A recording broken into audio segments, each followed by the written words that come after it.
Thanks for having me. It's my first time in Brazil, so it's nice to be here. I'll try to go slow to allow the translators to keep up. FX is here. I understand that he had some things to say about me yesterday. So I have like 10 slides all about FX today. Just kidding, I know. A lot of what got me to think about this talk was there's this conference in the United States called DEF CON that is like a hacker conference, and it's very common to hear people go to this conference and talk about how they turn their phone off, or they bring a burner phone just for the conference and then they throw it away or something ridiculous, right? So at least it seems ridiculous to me. And so this talk is sort of about that and what you need to really worry about with mobile security, and should you worry at all, or how much you should worry, and sort of just try, from my opinion, to get the facts out about like the real problems with mobile as opposed to what most people sort of think. All right, so here's some stuff about me. I can talk more about that in a little bit.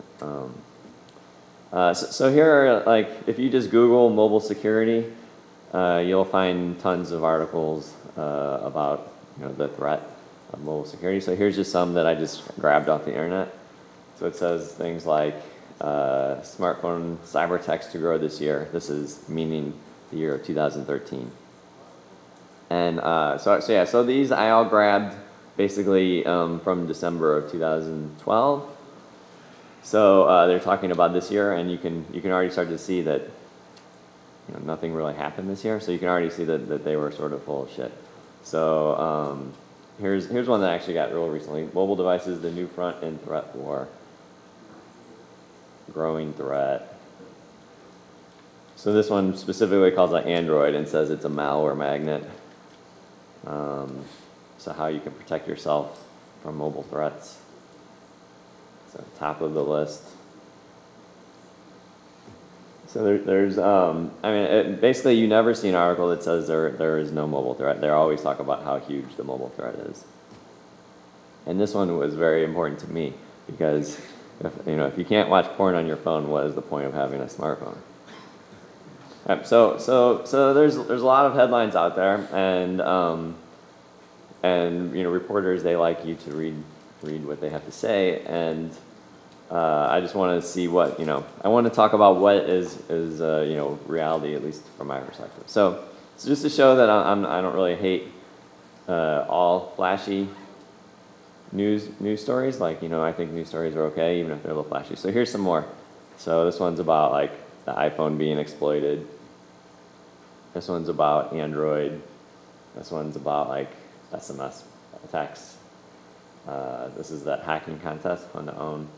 And then this one is about like near field communication. So does anyone know what these all have in common?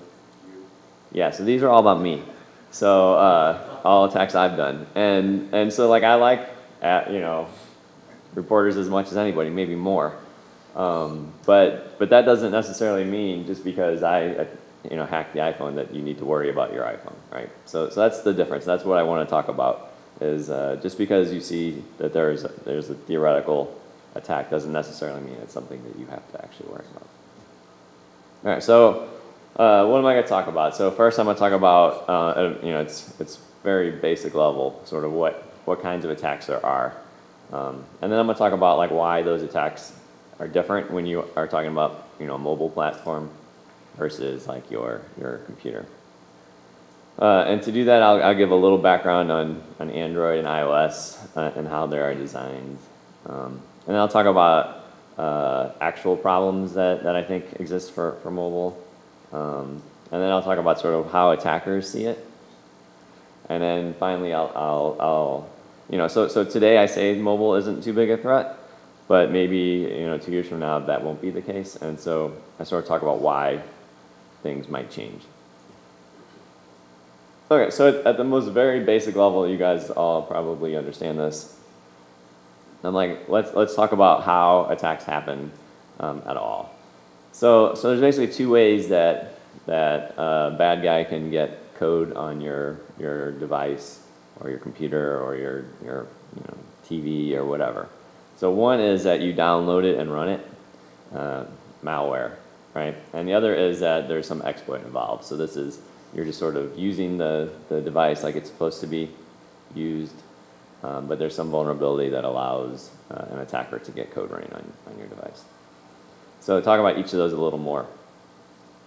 So in the case of malware, so you're downloading code and running it, and maybe you think it does something that it doesn't, or you're somehow kind of tricked into running it. But the bottom line is, from the device's perspective, the user wants to run the code. So it's computers aren't designed to help you there. The computers are designed to run code that you want it to run. So traditionally, the way that we deal with this problem is something like antivirus, whose job is supposed to be able to tell the good code from the bad code and only let you run the good code.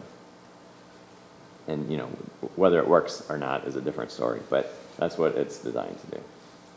On the other hand, exploits, again, are something where you're not trying to run code necessarily. You're just trying to view a web page or read your email or whatever.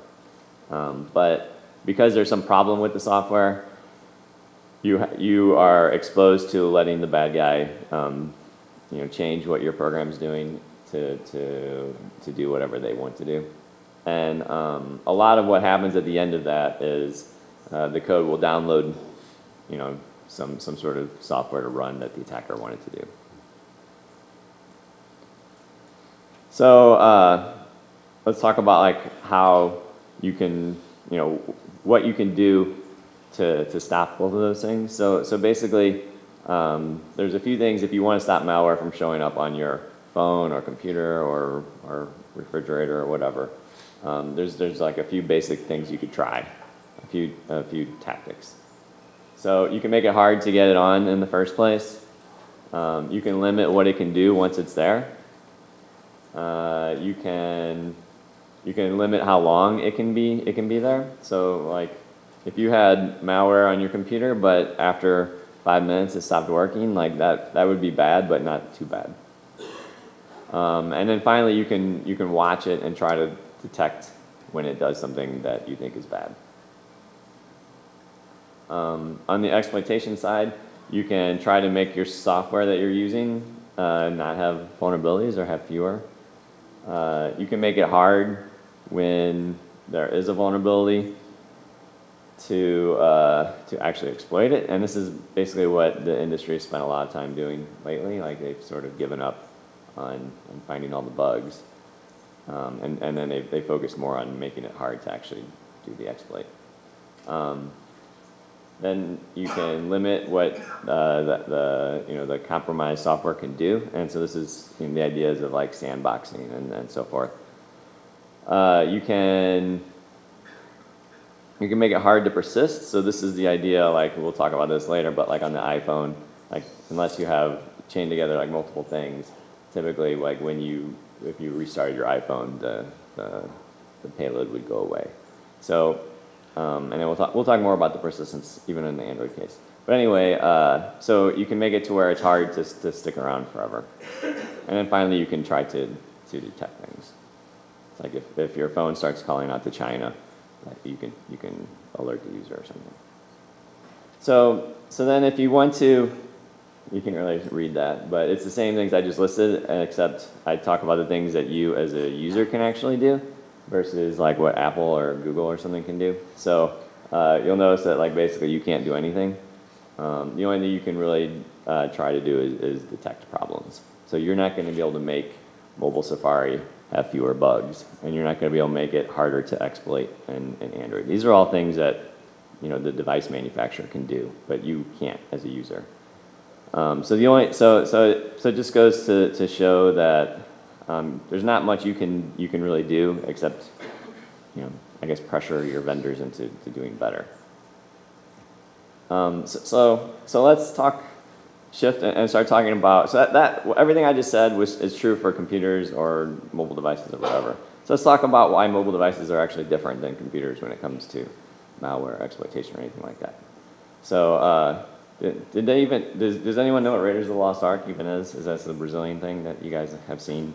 It's like 2 people. So anyway, it's this movie from the 80s that has Harrison Ford. It's pretty good.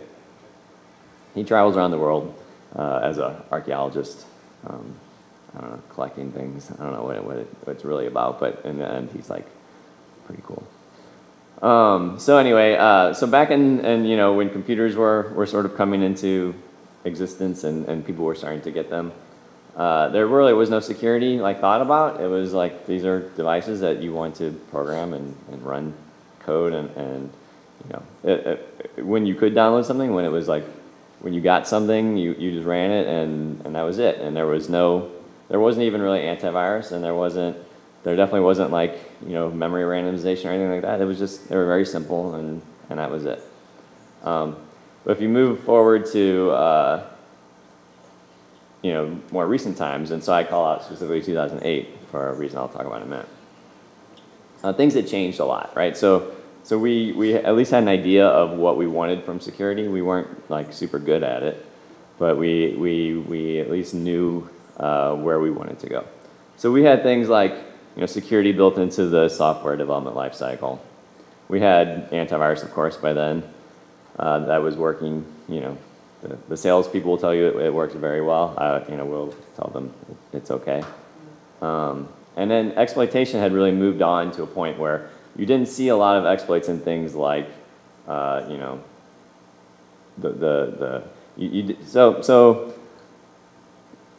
you know, maybe 3 years before this, like all the exploits you would hear about or talk about would be like in, you know, the web browser itself, say.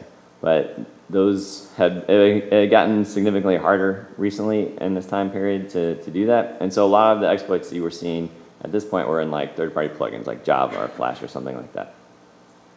And then, while in 2008 not everything had like ASLR and dep and things like that, we at least knew what they were and we were putting them in a lot of products. So we had exploit mitigations even if they weren't perfect at that time. So that was, oh, and then the Indiana Jones movie that came out in 2008 was really stupid. So while security improved, movies were getting worse. I guess that's not the point. So why did I choose 2008? So 2008 is basically when, you know, what we call smartphones, you know, or at least what I call a smartphone came out. So they had other phones that I guess you could argue were smart before then. But for me, it was when the iPhone 2 came out and then the Android phone both came up in 2008. So if you think about, if you ask, like, well, how come I'm not talking about iPhone 1? So I'm an old guy, but you guys might not have been around when iPhone 1 was out. But iPhone 1 was like a totally different creature than iPhone 2. So iPhone 1, like there was no app store, there was no SDK. It was just designed to be basically like a web browser, and which was cool back then. But you know, when people would bug Steve Jobs and say like, yeah, we really want to download apps and stuff, he was like, no. What you want to do is you want to write web pages that look exactly like apps, and then you can search for that web page. Well, after a year, I guess he decided that that was kind of stupid, because it is. And so they changed, when iPhone 2 came out, that's when they included the App Store. And, oh, and I should say in iPhone 1 there was basically no security. So your web browser ran as root. There was no exploit mitigations. It was very, very easy to exploit. But in iPhone 2, Apple redesigned it to make it to where you know, you could download apps. And in order to do that and protect themselves, they added a bunch of stuff that was really to protect their app ecosystem, but as a side effect, made the device a lot more secure. So anyway, so this was in 2008 when phones came out, and you know, I claim that one of the reasons that smartphones are sort of inherently more secure than like your computer is because of the fact that when they were developed, like we had learned a lot more about security. We thought about security, you know, maybe not as a primary thing, but at least we knew about it, and so there was some design that went into it that made it better. So, like I said, so we at least knew that someone someday was going to try to write phone malware, and they sort of built that into it from the beginning. Both of these devices had some exploit mitigations built in from the beginning, and then they were already thinking down the road at adding more. So I think both of those devices I just said had Let me make an iPhone 2. I think they both had,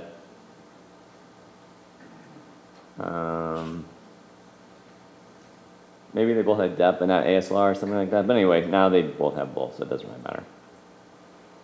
You can, for both of those devices, they weren't really ever intended to just download stuff from the internet and run them. So they were always developed in mind, even though it might be possible. It was developed in mind where you were supposed to go to a particular place, like an app store, and these apps are special in some way, and you can download them and run them. But you're not supposed to just be able to go to some random website and run them. And then every application has to run inside of some sort of sandbox. So they're already thinking about limiting things as well. So it's a totally different experience than your typical PC.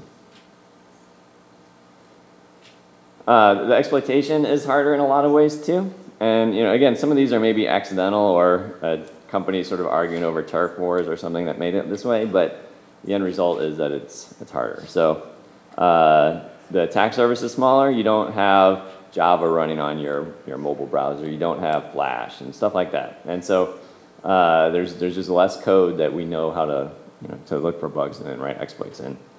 So it's harder. We have ASLR and depth built into the phones now. And then since the apps run in a sandbox, you're going to need multiple exploits to get out of it. So you're going to need one to get the initial code execution running, and then you'll need another one to escape the sandbox. So while it's not, obviously since I've done it before, it's not impossible, it's just harder. So let's specifically talk about how iOS and Android are built, and then that will help us figure out why it's hard to do these things, and in particular we'll be able to compare sort of iOS and Android and why one might be harder or easier than the other.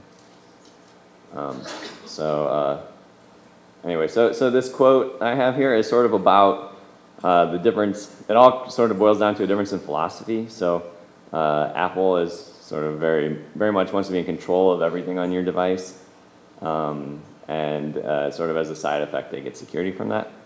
Where Google wants to have a very open device and use the community to sort of police themselves. And so one maybe isn't better or worse than the other, but it's just different in their design. You can see this. So the main difference between the two platforms is code signing. So well, I'll talk about that in a minute. But anyway, in iOS at least, everything, so all binaries, all libraries have to be signed by some trusted party, which out of the box, the only trusted party is Apple. You can add other trusted parties, like Enterprise, if you want. But out of the box, everything has to basically be signed by Apple. And then this extends even further than just the things that you load in, like binaries and libraries. Like it actually gets to the point where every page in memory has to be signed with a few caveats. But for the most part, every page has to be signed. And what this means is that in the end, you have the apps you download, they have to come from the App Store or some trusted place. And not only that, but when you download them, they can't do things that they weren't doing for everyone. So it's not like when I download something, it's going to behave one way, and when you download it, it's going to behave a different way. They can't change what they do on the fly. Like if you static analyze them, you'll see everything that they can do. They can't allocate pages, write code to it, and run them because of the whole code signing thing. So that means that if you could say exploit mobile Safari or some other program, and as an attacker you might want to download your tools or whatever to the device and run them. Well, because they're not signed, they won't be able to run. So you can't download your normal tool set to your phone or to iOS and expect it to work. And then likewise, you're not going to be able to, without doing some more work, survive reboot because you won't be able to have left any code around. Or if you left any code around and then you tried to actually run it when it booted back up, it wouldn't run because it's not signed. So it has a lot of consequences for attacking. And so,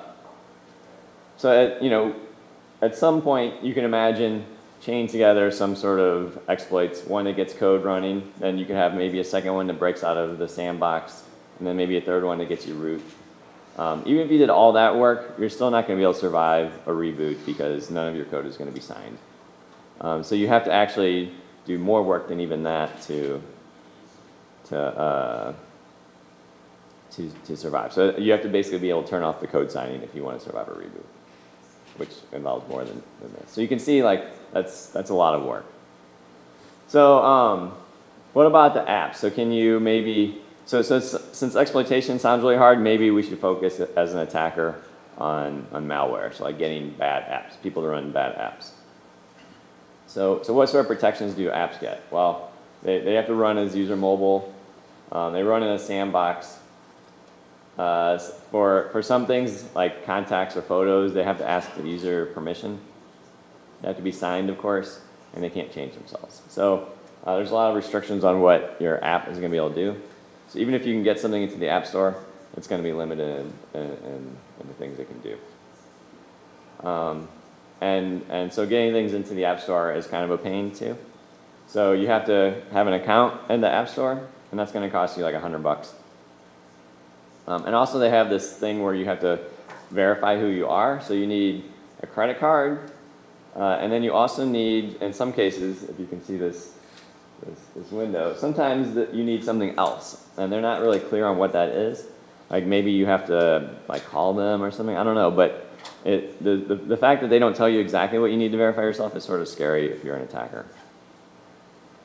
And then once you have an account, you have to upload your app, the binary only, to Apple, and they get a chance to sort of run it and play with it and see if they think it's malicious. And then if it passes that, then it goes into the App Store. And so even if so suppose as a malware author, you get something into the App Store that's malware. Eventually someone's going to figure that out, and when they do, Apple will of course remove it from the App Store, and that's going to stop other people from downloading it, which is sort of, that's pretty different than what happens in the Windows world, so or other PC world. If I write some malware and I put it out on some random website and people start downloading it, probably it's going to be there forever, unless I have it at some popular website or something. And so no one knows this for sure, but most people think that Apple can actually remotely remove apps from your device. I don't think anyone really knows about that, but it's just another thing that, Apple basically works as an antivirus for your phone. So it looks at all the apps before you can run it, and then it can possibly remove them afterwards. So what real iOS malware is there? Well, there really is almost none. So there's been a handful of things that will maybe grab your contacts or something like that. There hasn't really been any real malware.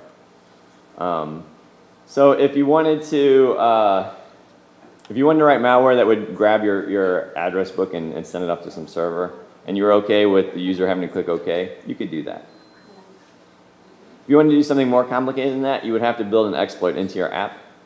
But the problem with this is that, if you have an exploit for a new iOS device and you build it into an app, you have to give it to Apple to review before it ships. And unless you have just 5 or 6 exploits laying around, you probably don't want to do that because you don't want Apple to. They probably won't catch it, but if they do, I don't know. I don't like to hand exploits to vendors, so bad guys probably wouldn't either. So this is the story about me getting kicked out of the App Store. So this is what I had to do to do it, and it just shows it's a real pain as an attacker. So if you pretend I'm an attacker, which I'm not, I had to get an App Store account. So I did that. That was $100. Then I could make an app. But I wanted to make an app that was that could do something malicious, and so I had to find a vulnerability that allowed me to do that. So I found a vulnerability that allowed my program to download new code and run it that wasn't signed, which you shouldn't be able to do. So I found a vulnerability. So then I wrote an app that had that exploit for that vulnerability built into it, and I uploaded it to for review to Apple. And so that was scary, right? Because I'm giving Apple information about a vulnerability in their system that I don't really want them to know that exists or that I know that it exists. So, so I did that. It passed review. So that also tells you that maybe the review process isn't that good. So then I wrote code that it would download and run, unsigned code, and that worked. And then, like, if I was a bad guy, I guess at some point I could try to make money or something from that. I don't know. I'm not a bad guy. But then eventually they figured it out, and they removed it from the App Store, and they removed me from the.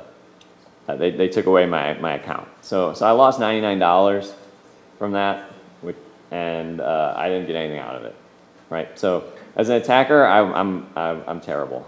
I'm a terrible attacker because I just lose money. So it just shows that, like, if I wanted to do the same thing against some desktop computer, it would have been a lot easier. I wouldn't have lost $99, and so it's harder. So if just contrasting the two. If I want to have you download my malware and run it, and you're running, say, Windows or something, not to pick on Windows because other systems have the same thing, but I have to get you to download my executable. You might have AV, I might have to bypass that. It's not that big a deal. And once I've done that, I'm there forever. Like, I'm never going to go away. I can do whatever I want, and it's easy. For iOS, I have to get a dev account. Unless all I want is like your contacts or something, I'm going to have to build an exploit into it. I need to bypass the App Store review process. And then, depending on if you're talking about exploitation or not, I might have to actually break the code signing in order to persist. Either way, it's obviously much harder to do it against iOS than against like Windows. So what about Android? Is Android hard too? So this is just a quote about how open societies are good. So Android has like pretty similar security. The biggest difference is, again, they don't have the code signing requirements. They have some code signing requirement, but it's not really. It's not meant. It's just meant for like record keeping. It's not meant for security. So they have some similar restrictions on their apps. They run in a sandbox. The difference is that in iOS, all the apps run in the same sandbox. If you include the whole, like, you have to approve certain things. Where in Android, all the requirements that the app's going to need are asked about up front, and the user has to agree or not. So, and also another huge difference because of the lack of code signing is that in Android, apps can download new code and run them at runtime, and that's okay. So you can imagine an app that is totally innocent, doesn't do anything bad, all it does is download code and run it, and that code it downloads sometimes is good and sometimes is bad. That's totally different. You can't do that in iOS. Likewise, you can imagine code that maybe downloads an exploit, and that exploits, that breaks you out of a sandbox or something in Android. And then you could actually change that to, as new versions of Android come out or something. What about getting apps into the Google Play Store? So again, there's a chance for Google to catch any of your malicious apps here, but it's actually much easier to get apps through this way. The main difference is it's cheaper, $25. You can also register someone anonymously. So here is, in this picture, John Overhyde talks about how you get these like temporary credit cards and charge them up and like throw away phones that you usually need a phone number to register. But it's very easy to get more or less anonymous accounts on the Google Play Store. And then the way that they do the checking of the apps is totally automated. So they use a system called Bouncer to do that, where in Apple, they don't. It's just a mystery how they do it. So they actually do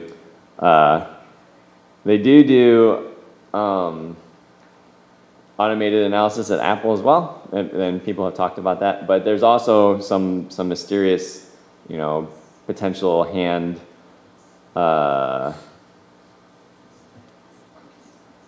What's that? Monkeys? Yeah. So yeah, they have humans involved, and so there's always a chance the human is going to actually be smart. but probably not. John O and I wrote a paper about how to bypass Bouncer. So it's pretty easy because it's an automated system, and you can sort of evaluate what it's doing and then behave differently if you know you're inside a Bouncer or if you think you're on a real phone. So if they do ever catch you, though, they can remove your app from their store, and they can definitely remotely remove apps too. They've done it before. So you basically have two choices if you want to write Android malware. You can just hope the user is stupid and is going to let you do the things that you want to do, which is probably a pretty good bet that they'll do that. So here's like an app that asks for tons of stuff, tons of permissions that it probably doesn't need. If the user says yes, then you're done. As an attacker, you've won. The other way to do it, if you want to actually be tricky, is you don't ask for any permissions, but you have built in some sort of vulnerability that gets you root or something on the phone that then lets you do things that you didn't have permission to do. So that's obviously a lot harder. So if you want to do the same trick of getting malware onto Android devices, it's easier than iOS. All you have to do is bypass Bouncer, which is, again, pretty easy. Generate some throwaway accounts. Maybe write an exploit, or maybe just have the user, hope the user clicks yes. And then, so I have a PhD in math, and so I really hold myself to high standards when it comes to numbers and analysis. And so this is the chart I came up with. Very sophisticated analysis here. So how hard is it to write malware? Like this is my takeaway is. It's pretty easy if you're just running against desktop. Android, it's harder. iOS, it's much harder. And it sort of proves the case when you look at how much malware there are. Again, these numbers are just sort of made up, but I'll give you some actual numbers in a second. You don't really see. I mean, attackers aren't totally stupid. They're going to do what they want to do for whatever reason they want to do it. But usually they're not going to choose something that's hard on purpose. Only guys like me do that because we don't really want to, do anything except show off. There's been much more instances of malware on Windows. There's been more on Android than iOS, and there's been almost none on iOS. So here's some actual numbers from that came out of McAfee. So this is how much mobile malware there was through the year. So as you can see, there was almost none until 2012, which is last year, and then you saw something like 40,000 pieces of malware or something, and then in 2013, around the same amount. And this is from an antivirus vendor, and so they always say way more than there really is. So this is like they would probably tell you there was this many in Windows in like an hour or something like that. So anyway, it's not that much if you compare it to something like Windows. And then if you look at what type of malware they're seeing, again, this is from McAfee. Almost all of it is Android. So iOS doesn't even get a mention in the pie chart. It's so small, it doesn't even get a pie slice. So most of the malware they see is Android, and maybe that's because that's all they're looking for or something, but probably this is pretty realistic. So that's malware. What about exploitation? So you don't see a lot of mobile exploits either, and there's reasons why. So this is a chart that shows how much people are using their computer's web browser versus using their mobile web browser. So the blue chart, or the blue line there, is their computer's web browser, and you can see like it's still. It started back in, the chart starts in 2009, and back then it was like 100% is your computer. And by the end, and now, it's down to like, 85% or something. So still, 85% of traffic is going to not be from mobile. Only like 15% is going to be from a mobile browser. And so if you go through the trouble of writing a mobile exploit, the odds are like the people visiting your website are not going to be on a mobile device, and so you're not going to be able to exploit them. So it makes sense if you're a bad guy and you see this, Like, why am I going to write a mobile exploit? I'm going to write a exploit for a web browser on a PC. Another thing is that in real life, most things that are exploited are plugins. And so here's a graph of some CVEs that came out and what percentage of browsers have that plugin. And you can see that most of the things that are being exploited are things like Flash and Java and .NET and stuff like that. Well, none of these things are even on a mobile platform. So it eliminates tons of the vulnerabilities that we see in real life. Another thing is that it's hard, if I want to exploit your web browser, it's hard for me to get you to come to my website. Like, why would you come to my website? And so one of the tricks that bad guys do is they pay for advertisements on websites you would really go to. And then they build the exploit into the advertisement. But it turns out that it's hard to get advertisements to show up on mobile devices. That's why, like, every time you visit a web page on your computer, there's like ads all over the place.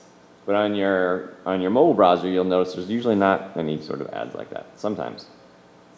And this is reflected in this chart that shows how much cheaper it is to get advertisements on mobile devices, which sort of shows that it's hard to get these mobile devices to actually show your ads. So it's cheaper to the advertisers because no one sees advertisements in mobile browsers. So that's another thing you can't do as an attacker. But exploits do exist, right? So one of the only mobile exploits that has ever really been made public is jailbreakme.com 3, which came out in 2011 by Comics. So basically, let me tell you how that worked, and then you can see like why it was hard. In fact, I had said, like an idiot, about a year before that we would never see an exploit. But I was wrong. So take that in mind when everything I say today. So anyway, the way it worked was there was a bug in the font parser that was used in the web browser. And the important thing about it was not only allowed you to overwrite a buffer, it allowed you to read a buffer as well. So it was a memory leak and memory corruption all in one bug. So normally you would probably have to find 2 bugs to do that. And then, so once he was able to figure out where he was and corrupt memory, then he did return-oriented programming inside the program because of the depth. Then he had code running in the web browser. But that's not enough. So then he knew another vulnerability in the kernel that he exploited from within the return-oriented programming payload to turn off code signing. Once he turned off code signing, he downloaded a bunch of stuff and ran it. And so this was not an exploit in the sense of, it was bad. Like, people visited the site on purpose. I visited that site. It was to jailbreak your phone. But obviously, if it can jailbreak your phone, it can do anything. So this could have been bad, but it wasn't. But it shows you how hard it was to do this. So it required, in this case, 2 vulnerabilities. Usually it would require 3 vulnerabilities. And it required writing an exploit inside of another exploit. It's very difficult. So just to sort of wrap that up, so if you want to exploit a desktop system, there's tons of them out there. They've got lots of plugins. You're going to have to bypass like exploit mitigations. Maybe there's going to be a sandbox depending on the web browser. Like if you're in Chrome or something, there's going to be a sandbox. But then you're done. You get to be there forever. On the mobile device, it's harder because they're probably not going to be, the average person going to your website is going to be a desktop system, not a phone. There's a much smaller attack surface. Same thing, you're going to have bypasses. Then you're going to definitely have to escape a sandbox. Then you're going to have to basically turn off code signing or something, on iOS at least, to persist. On Android, you don't have to worry about that. So anyway, so it's obviously much harder to do exploitation on mobile devices than on desktops.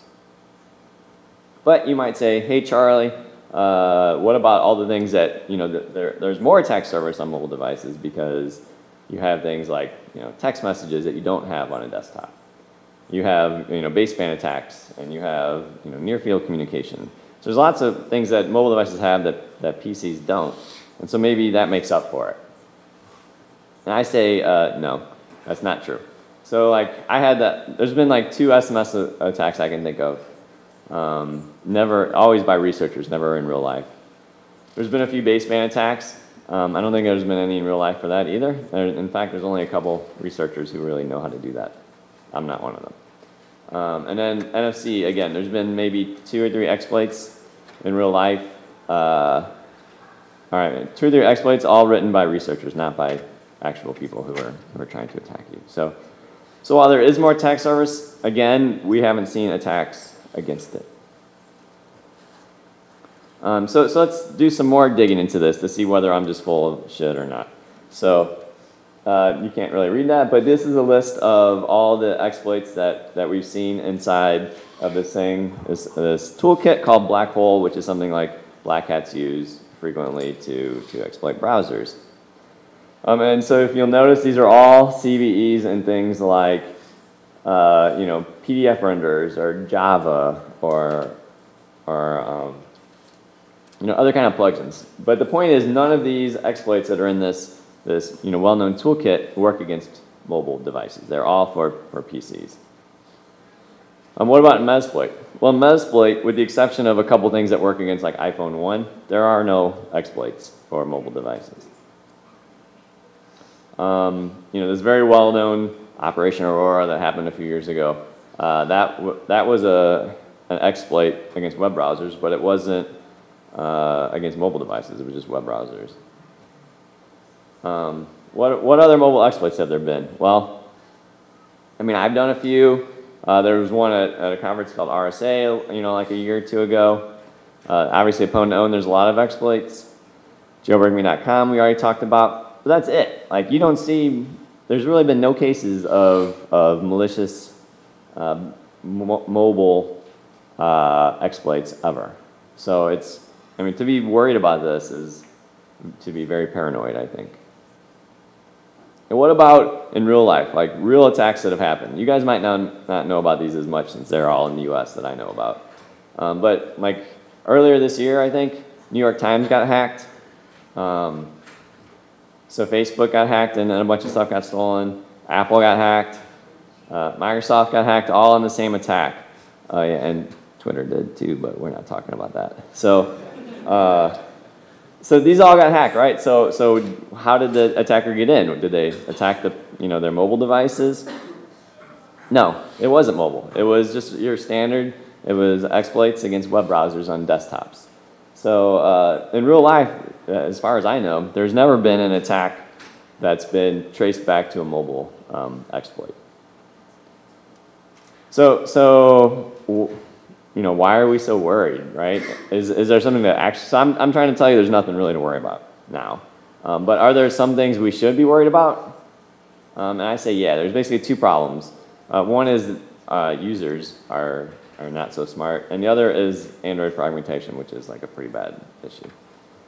So the biggest problem with users is not that they're going to visit a bad site or that they're going to download malware, which is the problem in desktop world. The problem with on phones is that they're just going to lose their phone. So as long as you can stop them from doing that or protecting them with like pins, you're in pretty good shape. Also, users are going to do things like jailbreak their phones because they want to have, like Hello Kitty desktop or something. I'm listening to hear the translation of that. Anyway, I don't know if you guys even know what Hello Kitty is, but so what happens when you jailbreak your phone? Well, it basically turns off all the security. You think it's just turning off some little bit, but it turns off everything. It turns off a bunch of the mitigations. It obviously lets you download code from anywhere. That's what it's supposed to do. It also, the code you download no longer runs in a sandbox, and it might run as root. The code you download now can dynamically change itself, which it shouldn't be able to do. It adds more attack surface by adding more code, and it can actually break what little security software there is that's already there. So anyway, when the users jailbreak their phone, they're going to turn off all of their security. So again, this is more or less a user problem. This isn't Apple's fault that people do this.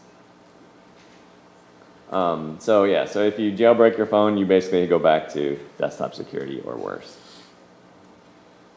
So the biggest issue really in mobile, in my opinion, is this problem about fragmentation. And the problem is with Android, you don't just buy a phone and you're done, right? So you buy a phone, at least in the US, it's made by some company like Samsung, so they physically make the device. And then you get your carrier, like AT&T or whoever you guys have down here. They add software to it because they can. And then, of course, Google has provided you with tons of code in the operating system. So you've got these three parties involved. And anytime that there's a problem and they want to update it, all three parties have to be involved in that process. And the biggest problem with that is that two of the parties, the manufacturer and the carrier, they don't actually want you to upgrade. They want you to buy a new phone. So they're really not motivated to provide you an update. Google is the only one that actually has an interest in you updating your device. And so you have three people who have to get along. They don't like each other, and they don't actually want you to upgrade. And so that's why we don't see upgrades. iPhone is a different story. Apple controls everything. It's very easy to upgrade your phone. It can happen over the air, and people want to upgrade. So like here's some numbers that just show the case for fragmentation. So this is a graph you can get from Google. It shows the adoption of the new operating systems as they come out. So you can see that these lines, they don't go up very fast. So ice cream sandwich, which came out a long time ago, is still in this chart less than 50% of users. So here's some more numbers on Android and how slow it is to upgrade. So on the left is the date that the various versions came out. And on the right is the adoption of those versions. So you can see that, so 4.2 came out almost a year ago, but is only at 8% adoption. Likewise, like 4.0 came out 2 years ago, and that and newer is at like 50%. So 50% of phones are running Android are running a version more than 2 years old. In iOS, it's like a totally different story. So in iOS, people upgrade very quickly. So this is a graph I took 2 months ago, and so I'll give you iOS 7 numbers on the next slide.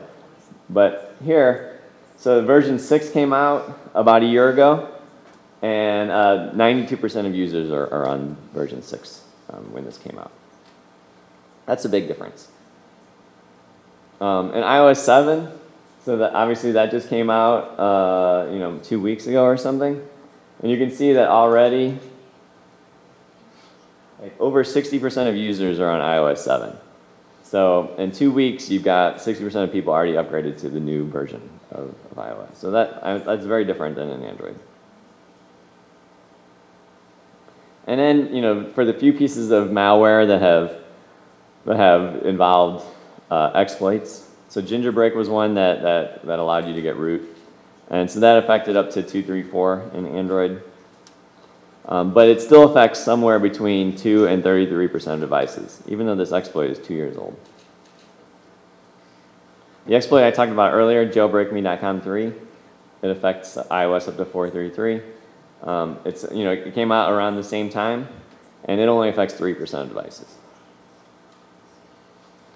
So you probably believe by now that that's a problem, and you probably believe, hopefully, that mobile devices, you don't have to worry too much about exploitation and malware at this point. But what are the things you can do to help protect your device? Say you really want to do that, like it's your job to do that. Like I said already, you can't change how secure the operating system is. That's not under your control. You can't change how hard it is to get them reviewed. You can't change the sandboxing. You can't change the ASLR and the depth. You can't change whether your devices have hardware encryption built in, anything like that. And you can't really even install antivirus on phones. Because of the whole sandboxing model, it just doesn't work. You just have to trust that the operating system is going to do things right for you. The few things you can do are things like enforce passcodes to help your users when they lose their phones. You can enforce things like encryption. You can use remote locate. On things like Android, you can limit where the apps can be downloaded from. But again, these things are things you can do, but users can still change. You know, they can get around these if they really want to. So who are we worried about? What are the attackers we care about? So you've got your teenagers and you know, that are just trying to show off for their friends, and they're just doing it for fun. So in that case, what are they going to choose to do? Well, if you're a teenager and you just want to impress your friends by having a little botnet or something, you're not going to go after mobile because it's harder. You're going to concentrate on PCs. What if you're a cyber criminal? In that case, you're going to want to try to make money, and you want to do that easily and as quickly as possible. So again, you're gonna go after PCs because it's so much easier, and you probably already got a bunch of code sitting around to do it. So really, if you're a smart criminal, you're not going to worry about mobile because it's harder. What if you're like the Chinese government or something, and you're going after the president of Brazil? Then it's certainly a possibility, right? They have a lot of money, and they have a very particular target they're going after. So in that case, they might go after mobile. But most people in this room probably aren't the target of a real EPT. So if that's the people you worry about, then you probably have a real fear to worry. But I'm not worried about that. So if you're someone who has to decide how to focus your energy or focus your money, what are you going to do about mobile? So I wouldn't completely ignore it, but it's probably not worth it to spend a lot of money on it because, like I said, you're not going to see attacks against it, and there's not really any evidence that there's ever been an attack against it that caused a problem for a company. So what might change in the future? So like maybe something's going to change, and 2 years down the road, mobile will be a problem. So what would have to change for that to happen? Like the mobile OSs aren't going to get any worse, right? You're not going to see like they're not going to remove ASLR. They're not going to remove sandboxing. But what might change though is that it might not get easier for mobile attacks, but it might get harder to do PC attacks. So like this OS X, they're having the App Store. There might be more. There's more sandboxing in browsers already. There might be less third-party plugins. And so while it's always going to be pretty hard to do mobile attacks, and desktop attacks are here, like eventually if desktop attacks get up to here, then it might be a fair game for everybody. Also, like the attackers that are trying to make money, they need to follow the data. So if all the data eventually ends up on your phone, then eventually the bad guys will have to go after your phone. But for now, that's not the case. So to wrap things up, I think we've all shown as researchers that mobile attacks are certainly possible. But in real life, we don't see them. And if there is going to be a mobile attack against a platform, it's probably going to be against Android because it's easier. You might see it as part of like a super sophisticated attack, but not just your normal kind of attack. Attackers aren't stupid. They'll do what's easiest for them to accomplish their goals. And right now, that's not mobile. And here's a bunch of slides. Resources that sort of back up what I say, and that's it. Do you have any questions?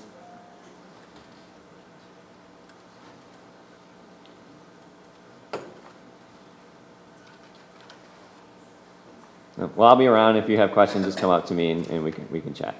Thanks.